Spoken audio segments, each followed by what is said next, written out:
दधिभावन जीव मंदिर रे देवस्नान पूर्णिमा नीति महासमारोह रे पालन।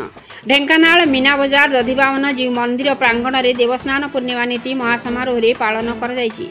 प्रातः 5टा समय जय विजय आलती कर जाई द्वार फिटा जाइथिला। मंगल आलती कर जाइथिला। ठाकुर को मैलम कर जाइथिला। ठाकुर को पहंडी कर जाई स्नान वेदी को अणा जाइथिला। परे सेठारे पूजा अर्चना कर जाई 108 गडुरी स्नान कर जाइथिला। नूतन वस्त्र परिधान कराई चंदन नीति बेश कर जाइथिला। तुलसी फुलहार लागि कर जाइथिला। बल्लभ भोग लागि कर जाइथिला। मध्याह्न समय खेचुड़ी अन्न डालमा खटा खीरी भोग लागि कर जाइथिला।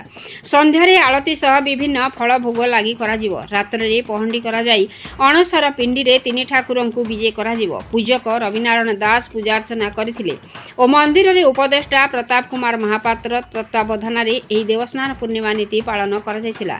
शुभम पाणी का रिपोर्ट मसिया न्यूज। मंदिर मुख्य पूजक मो नाम रविनारायण दास। ठाकुर आवाहन कलु देवस्नान नीति चली आसूची। सकाल भोर 5टारे ठाकुर को द्वार पिटा है। मंगल आरती है। मैलम ठाकुर है। ठाकुर बेदी स्नान बेदी को पहंडी कले। तापर 108 गरारे स्नान कले।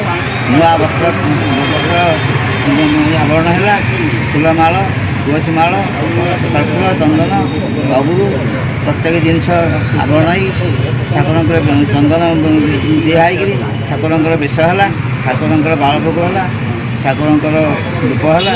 पुणी 12टा बेल ठाकुर खिचड़ी भोग अन्न डालमा खटा सब तरकारी सब प्रकार भोग हो।